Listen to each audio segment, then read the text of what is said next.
కేవలం సుఖానుభవం కాదు. లోకములు 3 రకాలుగా ఉంటాయి. ఒక లోకము కేవలము సుఖాలు అనుభవించడానికే ఉంటుంది, స్వర్గాది లోకములు. అక్కడ దుఃఖము యొక్క స్పర్శ ఉండదు, సుఖాలు అనుభవిస్తారు. ఇంకొక లోకం ఉంటుంది, అక్కడ సుఖం అన్నది ఉండదు, ఎప్పుడు ఏడుపులు, పెడబబ్బలు, కేకలు, అరుపులు, భయంకరంగా ఉంటుంది. అది నరకం. సుఖం దుఃఖం 2 ఉంటాయి. ఓ రోజున తప్పట్లు కొట్టేస్తూ పొంగిపోతూ నేనే నేనే అంటుంటాడు, ఇంకో రోజున కుమిలిపోతూ ఏడుస్తూ ఉంటాడు. అదే భూలోకం. ఇక్కడ కొన్నాళ్ళు సుఖం, కొన్నాళ్ళు దుఃఖం.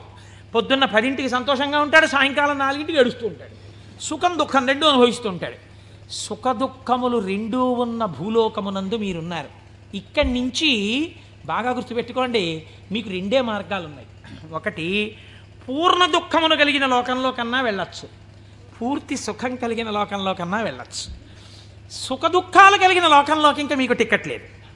అంటే మళ్ళీ ఎందుకండి ఇందులోకి? కాబట్టి ఒంటి మీద కొరడాలతో కొట్టేస్తూ, మరిగిపోయిన నూనెలో ముంచేస్తూ, ఏదో చీము నెత్తురు నదుల్లో ముంచేస్తూ అది కావాలా? హాయిగా సంతోషంగా పెద్దలతో కూర్చుని ఏదో ఆనందంగా ఉండడం, అమృతం తాగడం, ఇలాంటివి కావాలా? అంటే లౌకికంగా కోరుకుంటే పోనీ స్వర్గం కోరుకోండి. నరకానికి ఎడదాం అనుకోకూడదంటే మీకు ఒక లక్షణం ఉండాలి. వెంటనే మీకోటి కావాలి. ఏమిటి కావాలి? పాపము చేయకుండా ఉండుట. పాపం చేస్తే కదా నరకం. కాబట్టి పాపం చెయ్యకూడదు. ఇది సంభావయతి, మంచి భావములను ఇచ్చుట. ఇది ఎలా వస్తుంది అన్నారు శాస్త్రంలో. ఇది ఎలా కలుగుతుందండి అన్నారు. దీనికి ఒక ప్రతిబంధకం ఉందండి, అంత తేలిక కాదు. శివమహాపురాణం మీ జీవితాన్ని కరెక్ట్ చేస్తుంది. మీరు చూడండి, ఒక తేలిక మాట, ఒక వెలితి మాట ఒకటి మనం మాట్లాడతాం. కోటేశ్వరారు చతుర్ముఖ బ్రహ్మగారు మీ లలాటం మీద రాసేసాడండి, రామాయణం చెప్పు, భాగవతం చెప్పు, శివపురాణం చెప్పని చెప్పేస్తారు మీరు. మా లలాటం మీద రాసేసాడు, చీకటి పడేటప్పటికీ మాకు ఎటో లాగేస్తుంది మనస్సు వెళ్ళిపోమ్మని, అందుకని మేము రామ్ పురాణానికి అంటాడు ఒకడు. అది తప్పు. అలా ఉండమని చెప్పలేదు శాస్త్రం. తిలకధారణము అన్న మాట ఎందుకు ఇచ్చారో తెలుసా అండి? మీ యొక్క ఆలోచన సరళిని మార్చుకొని గత జన్మలుగా తరువుకొస్తున్న వాసనలని జయించడానికి, మీకు పార్వతీ పరమేశ్వరుల అనుగ్రహం కలగడానికే మీరు విభూతి తీసుకుని లలాటమునందు పెట్టుకుని, బొట్టు తీసుకుని ఆజ్ఞాచక్రం మీద పెట్టుకుంటారు. ఇప్పుడు పార్వతీ పరమేశ్వరులు మీ లలాటమునందు వసించి ఉన్నారు. దీనివల్ల ఏం జరుగుతుంది అంటే, లలాట లిఖితారేఖ పరిమాస్త్రం నశక్యతే. ఇది కదా సామాన్య సిద్ధాంతం. బ్రహ్మగారు రాసిన రాత మారదు. కానీ మీరు తిలకధారణం చేసి విభూతి పెట్టుకోగానే మీ ఆలోచన సరళి యందు మార్పు వస్తుంది. ఎందుకు వస్తుందో తెలుసా అండి? మీరు చూడండి, ఒక ఆయన దగ్గరికి మీరు వెళ్ళేటప్పటికీ ఇలా విభూతి పెట్టుకుని ఇంత బొట్టు పెట్టు కూర్చున్నాడు అనుకోండి, ఈయన అడిగితే కొంచెం సౌమ్యంగా చెప్తారేమో అనిపించేస్తుంది మీకు గబుక్కుని. వెంటనే ఏమీ లేకుండా కొరకొర చూస్తున్నాడు అనుకోండి, బాబా ఆయన దగ్గరికి ఎందుకు లేండి అనిపిస్తుంది. అసలు మీరు భస్మ బొట్టు కనపడేటప్పటికి సాత్విక ప్రవృత్తి ముఖంలో కనపడిపోతుంది. సరికదా, ఆజ్ఞాచక్రం మీద బొట్టు అమ్మవారి యొక్క అనుగ్రహం. అమ్మవారి అనుగ్రహం ఆజ్ఞాచక్రం మీద ప్రసరణం మొదలవగానే మీ బుద్ధి యందు ఆలోచన మారిపోతుంది.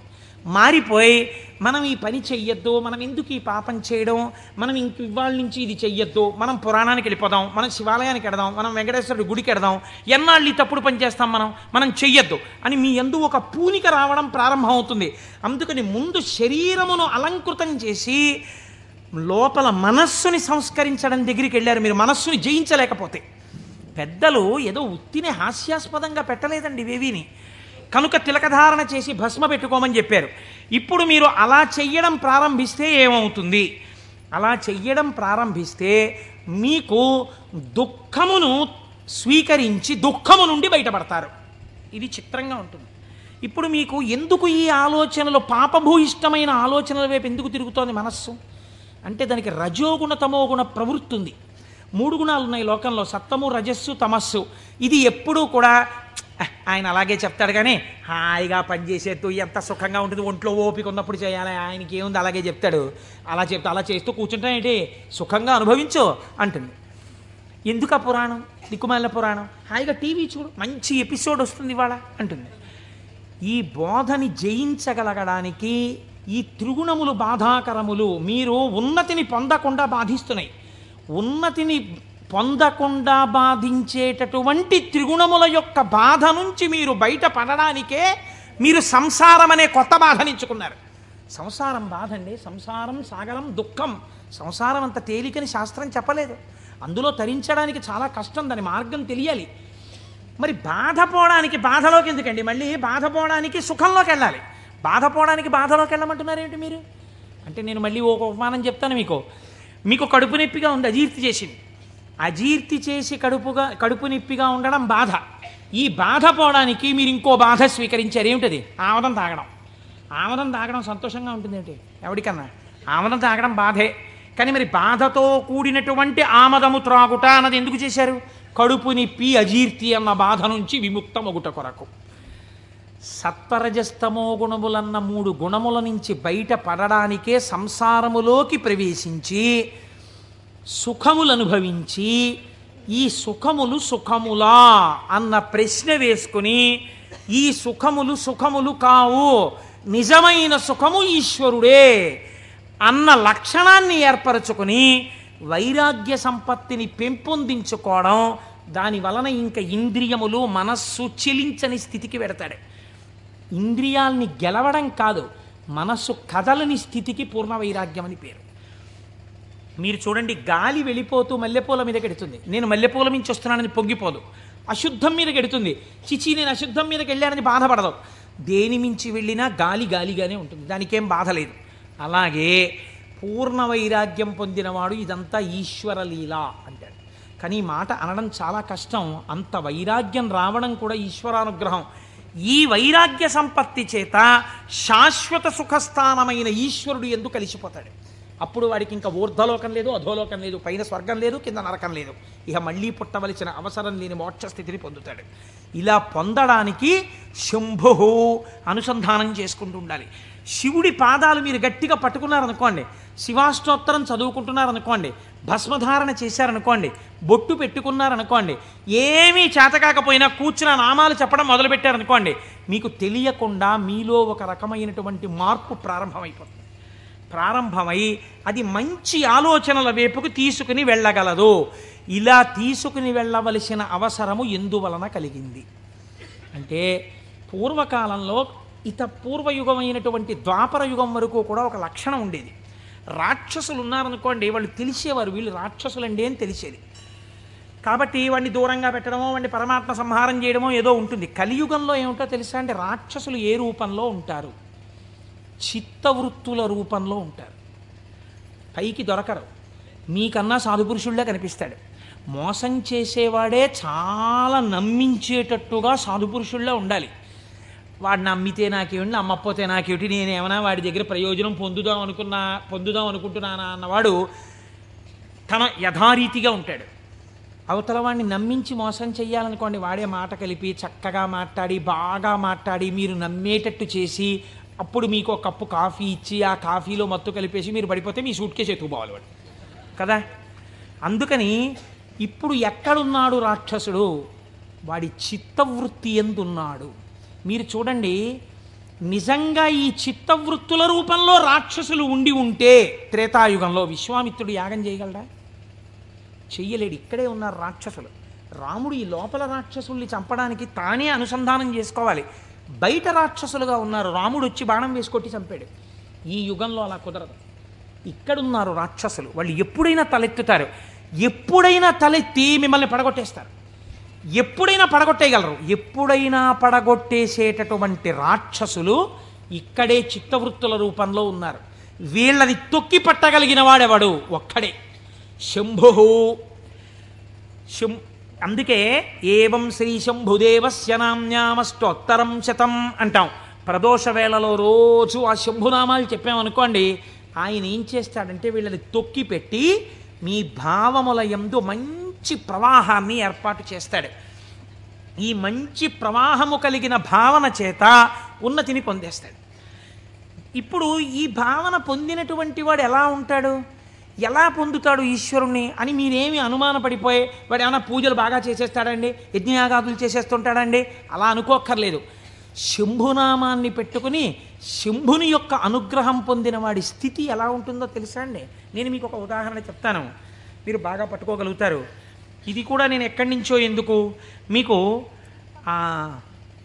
రుద్ర పశుపతి నాయనార్ అని ఒక నాయనారు ఉన్నారు 63 మంది నాయనార్లలో. మనం సాధారణంగా ఏం చేస్తాం, రుద్రం చదవండి అన్నాం అనుకోండి, సన్యాసి కూడా రుద్రం చదవాలి. సన్యాసులు కూడా రుద్రం పారాయణ చెయ్యమని శాస్త్రం విధించింది. ఎందుకో తెలుసా అండి? అభిషేకం చేయకపోయినా రుద్రాన్ని పారాయణ చేస్తే వెంటనే పాపాలు పటాపంచలవుతాయి. ఆ పశుపతి నాయనారికి ఒక లక్షణం ఉండేది. ఆయన రోజు కూర్చుని రుద్రాధ్యాయం చదువుతూ ఉండేవాడు. చదువుతున్నప్పుడు ఆయనకి ఒక అనుమానం వచ్చింది. ఏమిటా అనుమానం? అందులో మేఘ్యాయచ విద్యుచ్ఛాయచ వృక్షాయచ హరిత్యాయచ లోప్యాయచ ప్రవాహ్యాయచ ఫేన్యాయచ సికత్యాయచ ఈ మాటలు ఉన్నాయి. ఇవన్నీ ఈశ్వరుడే అన్నారు. అంటే నీరు ఈశ్వరుడు, నీటి మీద నురుగు ఈశ్వరుడు, చెట్టు ఈశ్వరుడు, చెట్టు మీద పిట్ట ఈశ్వరుడు, చెట్టులో ఆకుపచ్చతనం ఈశ్వరుడు. మనం ఏం చేస్తాం? మేము అభిషేకం చేయించుకుంటున్నామండి అని వెళ్ళి కూర్చుంటాం. శివాలయంలో ఉన్న అర్చక స్వామి ఏదో మహన్యాసం అని చెప్పి రుద్రమచ్చ ఎత్తని పాప ఆయన మహన్యాసం చేయిస్తాడు. చేయించిన తర్వాత మీరేవో పాలు పెరుగు పంచదార పళ్ళరసాలు పట్టుకెడతారు. ఆయన రుద్రాధ్యాయం చదువుతూ పోసేస్తాడు. పోసి అభిషేకం చేస్తుంటాడు. మీరేం చేస్తారు?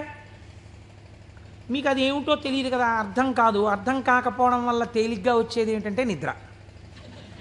కాబట్టి చాలా అమరికగా మనకి దొరికేది ఏమిటంటే, బ్రహ్మదండం మహర్షులకు ఎలా ఉంటుందో అలా మోచేతిని తొడకి పెట్టి ఈ చేతిని ఇలా పెట్టి చక్క చెంప చేస్తే చాలు, అలా పడుకోవచ్చు, నిద్రపోతాడు. మళ్ళీ ఆయన ఎక్కడో గంట ఏదో కొడతాడు, కొడితే తెలివి వస్తుంది.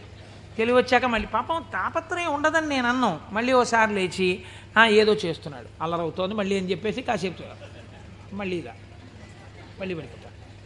దీనివలన ఏమైనా ప్రయోజనం ఉందా? మీరు చేసిన అభిషేకమునందు నేను ఇలా అడిగానని మీరు ఏమనుకోకండి, నన్ను మన్నించండి. ఒక మెట్టు పైకెక్కడానికి కాలు ఇలా ఏమైనా లేచిందా మీకు ఉపాసనలో? అంటే నేను అభిషేకం చేయించుకోవద్దని, శివాలయానికి వెళ్ళొద్దని నేను చెప్పట్లా, చేయించుకోవాలి అరిష్టం పోవడానికి. కానీ మీ ఉపాసనలో మీరు ఓ మెట్టు ఎక్కారా? కాదు కదా. ఇది రుద్రం పారాయణ చేయడం అంటే ఇది. ఆయన అన్నాడు, ఆ నాయనారు, ఆయనకు ఒక చిత్రమైనటువంటి ఆలోచన వచ్చింది. ఆయన తిరుమలయార్ అనబడేటటువంటి ప్రాంతంలో ఉండేవాడు. ఆయన ఈ రుద్రం చదివి చదివి చదివి చదివి అన్నాడు, ఆకాశం ఈశ్వరుడు, మేఘం ఈశ్వరుడు, నీరు ఈశ్వరుడు, నురుగు ఈశ్వరుడు, చెట్టు ఈశ్వరుడు, పిట్ట ఈశ్వరుడు. కాబట్టి నేను ఇంట్లో కూర్చుని ఇవన్నీ చెప్తుంటే ఉపయోగం ఏంటి? నేను ఈశ్వరుడిలో చేరిపోయి ఈశ్వరానుభూతిని పొందుతానన్నాడు. ఓ రోజు తెల్లవారకట్ట ఎవ్వరికీ చెప్పకుండా లేచి 4 గంటలకో వెళ్ళిపోయాడు బయటికి, ఊరి బయటికి వెళ్ళిపోయాడు. ఆ కొండ మించి ఒక సెలయేరు జాలువారుతోంది. గబగబా వెళ్ళాడు. ఆ సెలయేట్లో నడుంలోతు నీళ్లలో నించున్నాడు. నించుని చెట్టు వంక చూశాడు. నిశ్శబ్దంగా ఉంది వాతావరణం. ఆ కొండ కనపడింది, చెట్లు కనపడ్డాయి, చెట్ల యొక్క ఆకుపచ్చని కొమ్మలు కనపడ్డాయి. అంత నిశ్శబ్దంలో గలగల పారుతున్నటువంటి సెలయేటి శబ్దం వినపడుతోంది. ఆ నీటి మీద వెళ్ళిపోతున్న నురుగు కనపడింది. ఆయన వెంటనే ఆ ఒంటికి తగిలిన చల్లతనంలో ఈశ్వరుడు కౌగిలించుకున్న అనుభూతిని పొందాడు. ఇవి ఈశ్వరుడు కదా, నేనిప్పుడు ఈశ్వరుడిలో ఉన్నాను నీటిలో.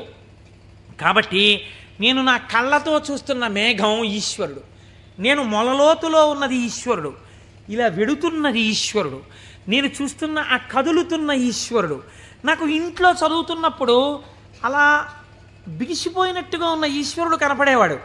ఇప్పుడు ఇన్ని చేతులతో కాళ్లతో కదులుతూ నన్ను కౌగిలించుకున్నాడు ఈశ్వరుడు అని గట్టిగా గొంతెత్తి నమ పేన్యాయచ సికత్యాయచ ప్రవాహ్యాయచ నమ వృక్షాయచ హరిత్యాయచ లోప్యాయచ అని పారాయణ చేశాడు.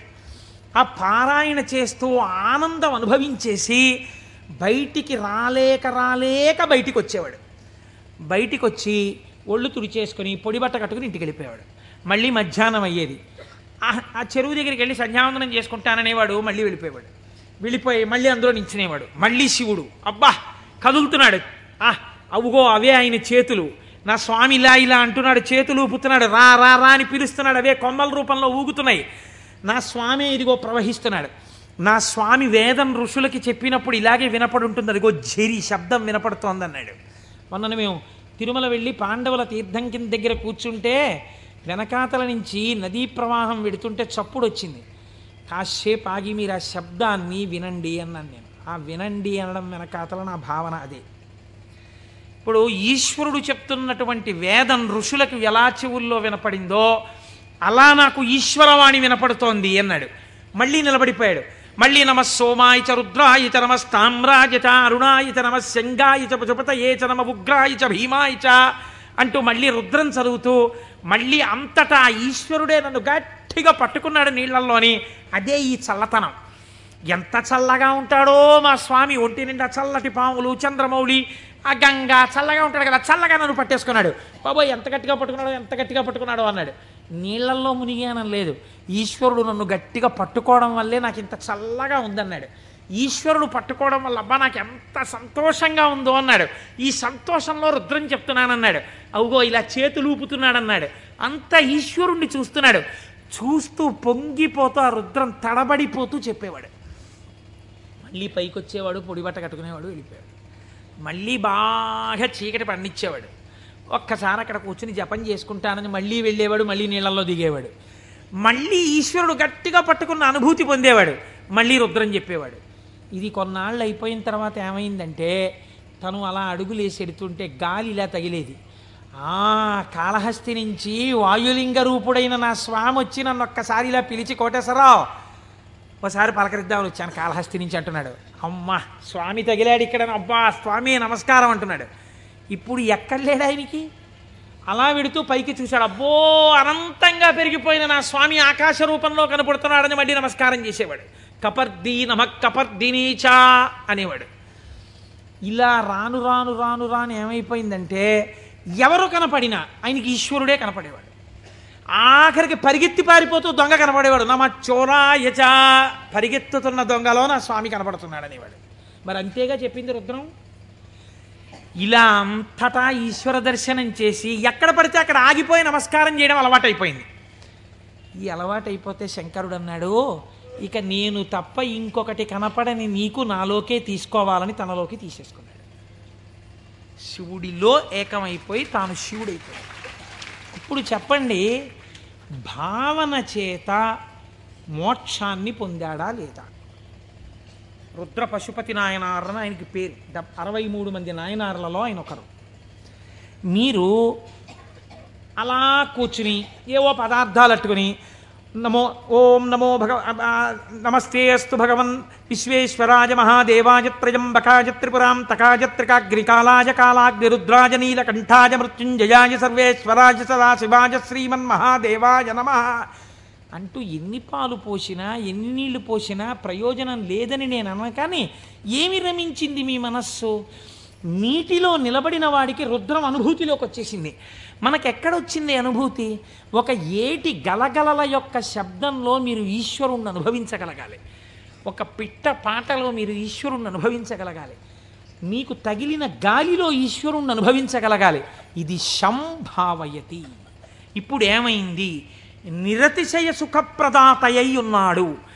ఈ మాటలు చెప్పి చిత్తవృత్తులైనటువంటి రాక్షస స్వరూపాల్ని తొక్కి పెట్టడానికి ఇలా నేను దక్షిణామూర్తిగా కూర్చుంటే ఆనాడైతే అర్థమైంది, కానీ ఇవాళ అర్థం కాదు లోకానికి. అందుకుని నేను లేచి తిరగాలి, తిరిగి లోకానికి బోధ చెయ్యాలి. బోధ చేసి నేనే శంభుస్వరూపమై లోకాన్ని శివుడి వైపుకి తిప్పాలనుకున్నట్టు ఒక ఆయన. ఎవరైనా దక్షిణామూర్తి మౌనాన్ని విడిచిపెట్టేట. విడిచిపెట్టి మహానుభావుడు ఎలా నడిచి వెళ్ళాడు అన్నారు. అజ్ఞానాంతర్గహన పతితానాత్మ విద్యోపదేశై త్రాతుం లోకాన్ భవదవశిఖాతాపపాపచ్యమానాన్ ముక్త్వా మౌనం వటవిటపినో మూలతో నిష్పతంతి శంభోర్మూర్తిశ్చరతి భువనే శంకరాచార్య రూపా. ఆనాడు ఇలా కూర్చుంటే అర్థమైంది, కానీ ఇవాళ నేను వటవృక్షం కింద ఇలా మౌనంగా కూర్చుంటే ఎవ్వరికీ అర్థం కాదు. వీళ్ల చిత్తములలోనే ఉన్న రాక్షసులను తొక్కి పెట్టడానికి నేనే వెళ్ళి నలుచెరగులా నేనే తిరిగి నేనే నిలబడి వీళ్ళు ఏ స్థాయిలో ఉన్నా వాళ్ళని ఉద్ధరించడానికి కావలసిన స్తోత్రముల దగ్గర నుంచి భాష్యముల వరకు ఇద్దామని ఆ దక్షిణామూర్తి మౌనమును విడనాడి ఈ భూమండలము మీద శంకరాచార్య రూపముగా తిరిగారట. ఆయనే ప్రథమ గురువై జగద్గురువై మహానుభావుడయ్యాడు. శివానందలహరి, సౌందర్యలహరి, బ్రహ్మసూత్ర భాష్యం దగ్గర నుంచి ప్రస్థానత్రయ భాష్యాల వరకు ఇచ్చారు. ఇహమునందు ఐశ్వర్యము కావాలంటే కనకధార వరకు ఇచ్చారు. అటువంటి శంకరాచార్యుల వారి దగ్గర ప్రారంభమైన గురు పరంపర నీటి మా గురువుల వరకు కొనసాగుచునే ఉన్నది. ఆ గురువాక్య శ్రవణమే నా లోపలనున్న రాక్షసులను తొక్కి పెట్టగలిగినటువంటి శక్తి స్వరూపము. ఆ గురువు మాట నేను విన్నానా అంతే. ఆ చిత్తవృత్తులు నన్నేం చేయలేవు, ఆ రాక్షసులు నన్నేం చెయ్యలేరు. శంభావయతి, నా యందు మంచి భావములు ప్రవేశించి ఈశ్వరాభిముఖుడనై శం నిరతిశయ సుఖస్వరూపమైన శివుని యందు కలిసి నేనే శివుడనగుచున్నాను. అటువంటి స్థితిని నాకు కలగడం కోసమే మహానుభావుడైన పరమాత్మ నాకు ఈ ఉపకారం చేశారు. ఇటువంటి జ్ఞానము కలగడము దేనివల్ల కలుగుతుంది అన్నారు. ఇటువంటి జ్ఞానమే శంభుస్వరూపం మీకు కటాక్షిస్తుంది. అందుకే శంభు అన్న నామం అంత గొప్ప నామమైంది. పరమశివుని యొక్క రూపాలలో ఆ శాంభవ స్వరూపం అంత గొప్పదైంది. ఆ నామాలు చెప్పుకుంటే చాలు మనం ఉద్ధరింపబడతాం. అందుకే కదా ప్రతిరోజు ప్రదోష వేళ చెప్పుకుంటున్నాం. ఈ చెప్పుకున్న ఫలితం ఏమిటో మనకు ఒక రోజున తెలుస్తుంది. తెలిసిన రోజున అయ్యా మనం ఎంత అదృష్టవంతులను ఆ రోజున నామం చెప్పుకున్నాం అనుకుంటాం. మనకి పెద్దలు ఒక మాట చెప్తారు, శరీరమునందు ఆరోగ్యం లుప్తమవుతోంది అనుకోండి, ఆరోగ్యము మళ్ళీ పొందికగా కుదరాలంటే ఒక్కరి వలన మాత్రమే కుదురుతుంది. సూర్యోపాసన చెయ్యాలి, ఆదిత్య హృదయం చదువుకోవాలి. ఆరోగ్యం భాస్కరాదిచ్చేత్, శరీర ఆరోగ్యము మనస్సు ప్రశాంతముగా ఉండుట సూర్యభగవానుని యొక్క అనుగ్రహము వలన కలుగుతుంది. శ్రియమిచ్చేత్ హుతాశనం. ఇవాళే పొద్దున నేను ఒక ఉపనయనానికి వెళ్ళాను. ఆ ఉపనయనానికి వెళ్ళినప్పుడు మా దొరగారితో, చూసారా దొరగారు అగ్నిహోత్రాన్ని ఎలా ప్రార్థన చేస్తారో అని మా దొరగారికి చెప్తూ అక్కడ కూర్చున్నాను. ఆ అగ్నిహోత్రం చేసినప్పుడు అగ్ని కార్యం చేస్తూ ఆ అగ్నిహోత్రాన్ని అడుగుతారు, నాకు ఇవన్నీ, ఈ వీర్యము, ఈ పరాక్రమము, ఈ ఐశ్వర్యము, ఈ ధనము, ఈ సంపత్తి, ఇవన్నీ కూడా నాకు ఆ హుతాశన నాకు ఇయ్యి అనగా, ఓ అగ్నిహోత్రమా నువ్వు నాకు కటాక్షించు అని అడుగుతారు. అందుకే అగ్నికార్యం చెయ్యడానికి సమర్థత కలిగిన వాడైతే తానే అగ్నికార్యం చేస్తాడు. నాకు లేదు అగ్నికార్యం చెయ్యగలిగిన సమర్థత, ఏం చెయ్యాలి అన్నారు. ఇప్పుడు మీకు నేను ఒక ఉదాహరణ చెప్తా. రేపు ఫిబ్రవరి 11వ తారీఖున సుబ్రహ్మణ్యేశ్వర స్వామి వారి యొక్క హోమం జరుగుతుంది ఇక్కడ. ఆ హోమం జరిగినప్పుడు మీరు చెయ్యగలరా సుబ్రహ్మణ్య హోమం? ఆచంద్ర తారార్కం వంశం నిలబడాలి. ఎక్కడో ఒక చోట వంశం ఆగిపోయే ప్రమాదం రావచ్చు. కానీ ఒక్కసారి ఎవడు సుబ్రహ్మణ్యుడి కావిడి భుజం మీద పెట్టుకున్నాడో, సుబ్రహ్మణ్యుడికి హోమం చేశాడో, వాడి వంశం ఆగదు. అటువంటి ప్రతిబంధకం ఉంటే తొలగిపోతుంది. ఇప్పుడు మీకు రాదా హోమం చేయడం, మరి మీరేం చెయ్యాలి అంటే, కలియుగమునందు పురుషార్థమును వెచ్చించు. అందుకని టికెట్ పెడతారు. దాని మీద డబ్బులు సంపాదించడానికి కాదు. ఒక టికెట్ పెడితే మీ ద్రవ్యాన్ని మీరు వినియోగించాలి. అది ఓ 1000 రూపాయలు అవుతుంది అనుకోండి, మీ దగ్గర 2000 పుచ్చుకోరు. ఎందుకు పుచ్చుకోకూడదు? అలా పుచ్చుకుంటే వీళ్ళు మోసం చేసినట్టు అవుతుంది. ఎంత అవసరమో అంత పుచ్చుకుంటారు. ఇప్పుడు మీరు ఈ ద్రవ్యం ఇచ్చి బాహ్య అంతఃశౌచమును పాటిస్తారు. అంటే స్నానం చేసి విభూతి పెట్టుకుని తిలకం పెట్టుకుని, లేదా మీరు ఏ సంప్రదాయమునందుంటే అటువంటి తిలకధారణ చేసి వచ్చి కూర్చుంటారు. ఆచార్యముఖేన మీ కొరకు ఆచార్యులు చేస్తారు. ఆ పదార్థములన్నింటి మీద మీ చెయ్యేసి మీ గోత్రనామాలు చెప్పి అక్కడ హోమం చేస్తారు. ఇప్పుడు ఈ హోమం ఎవరు చేసినట్టు? మీరు చేసినట్టు మీ ఖాతాలో పడిపోతుంది ఫలితం.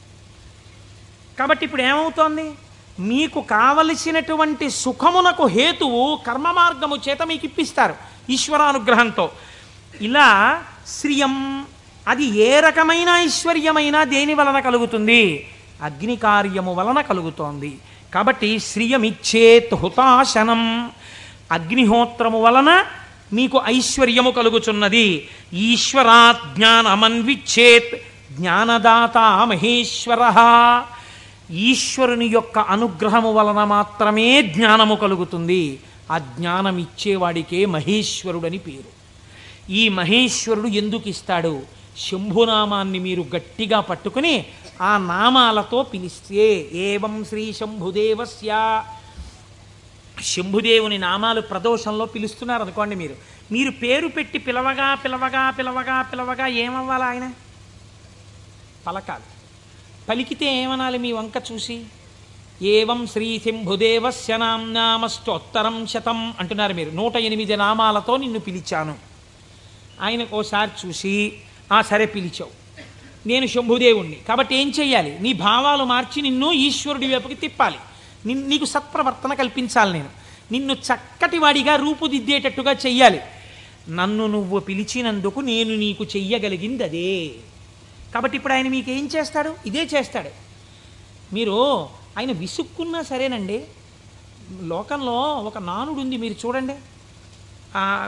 అమ్మా అమ్మా అమ్మా అన్నారనుకోండి, అమ్మ అంటుంది. ఆవిడ ఏదో పోపు వేయించుకుంటూ ఉంటుంది. అంటుంది. అమ్మా అమ్మా బా ఏమిటి అమ్మా అమ్మా అమ్మా చెప్పు ఏమిటో. అమ్మ నిన్ననే కాలేజీకి వెళ్ళానా అని మొదలు పెడతాను. నువ్వు ముందు తెవులు చెప్దు కానీ విలే, కాలేజ్ టైం అయిపోతుంది అవతల అని పోపెట్టా. అది చిన్న బుచ్చ అంటుంది పిల్ల. అంటే ఈ పోపెట్టేసి దగ్గరికి వచ్చి రా జడేస్తాను, ఇప్పుడు చెప్పు ఏమిటి చెప్తాననుకున్నావు? వినకూడదనుకున్నది అనేటప్పటికీ లొంగిపోయి పోన్లే పాపం వింటే మాత్రం ఏమవుతుందని జడవేయుట అనేటటువంటి ఉపచారం చేస్తూ మరీ వింది అమ్మ. ఎందుకు వింది? మీరు 4 మాటలు అమ్మ అమ్మ అమ్మ అన్నందుకు వింది. ఎలా వింది? మీకు ఉపచారం కూడా చేస్తూ వింది. అలా మీరు రోజు ప్రదోషంలో ఏవం శ్రీ శంభుదేవస్య ని శివ శివ శివ శివ అంటే ఆయన ఏం చేస్తాడు? ఓసారో 2 సార్లు అనొచ్చు. 3వ మాట ఏమంటాడు? ఓ సర్లే ఇంక నిన్ను చక్కగా తీర్చిదిద్దుతాను, సరేనా? అందరూ పొంగిపోయేటట్టుగా నీ ప్రవర్తన మారుస్తానంటాడు. ఇలా రావడానికి 10 మాటలు ఆయన విసుక్కున్నా మనం పిలవాలి. ఆయన అలా విసుక్కునేవాడు కాడు. కాబట్టి మనం రోజు చెయ్యగలిగిందేట నామం చెప్పడమే. ఈ నామము చేత మీరు శంభుని యొక్క అనుగ్రహాన్ని పొందాలి.